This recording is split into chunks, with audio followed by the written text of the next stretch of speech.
It began with a small village on the banks of the Tiber River, a humble settlement that, in time, would carve its name into the annals of history as the greatest empire the world had ever known. Rome was not built in a day, and neither did it fall overnight. It was a saga of ambition, conquest, corruption, and ultimately collapse. The legend of Rome's origins speaks of Romulus and Remus, twin brothers raised by a she-wolf who founded the city in 753 BC. From these mythical beginnings, Rome grew under a monarchy, then evolved into a republic, governed by elected officials and a senate. But Rome was never satisfied with mere survival, it craved dominance. The Punic Wars, 264 to 146 BC, against the mighty Carthaginian Empire, were Rome's first great test. Led by fearless generals like Scipio Africanus, Rome clashed against Hannibal, the Carthaginian military genius who famously marched his elephants over the Alps.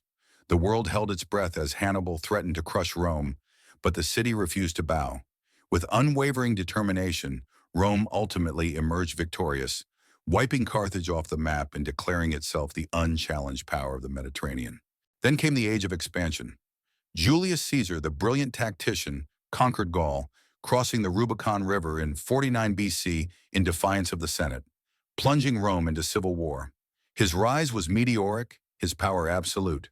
But the knives of the Senate were sharp, and in 44 BC, beneath the marble archways of the Theater of Pompey, Caesar fell to the betrayal of those he once called allies.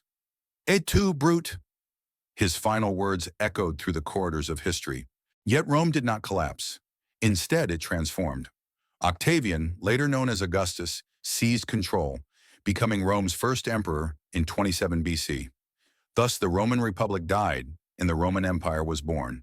The empire flourished under Augustus and his successors, reaching its golden age under emperors like Trajan and Hadrian.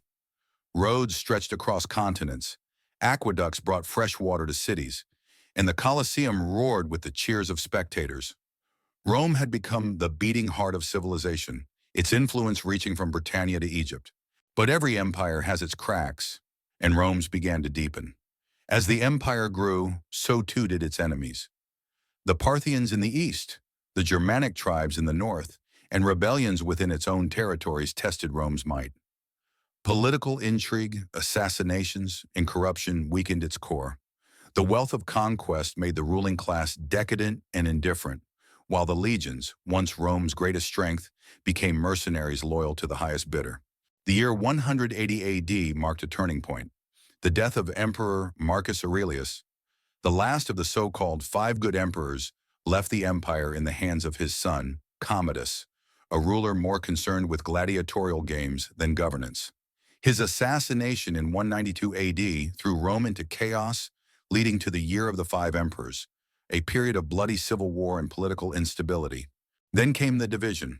In 285 AD, Emperor Diocletian split the empire in two, creating the Western Roman Empire and the Eastern Roman Empire, believing it would be easier to govern.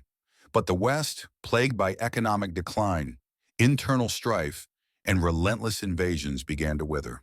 The final blow came from the north.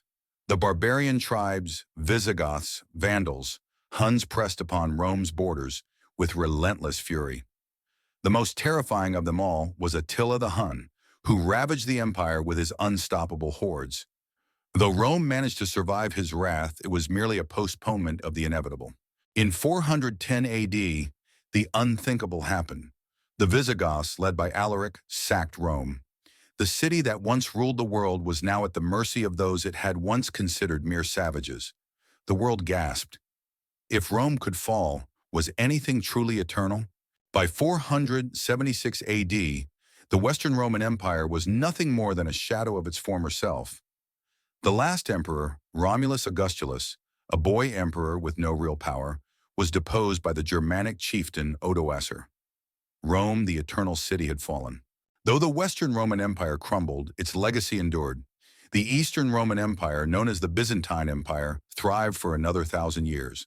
Roman law, culture, architecture, and governance influenced the world long after the empire itself had perished. And so, the story of Rome serves as both an inspiration and a warning.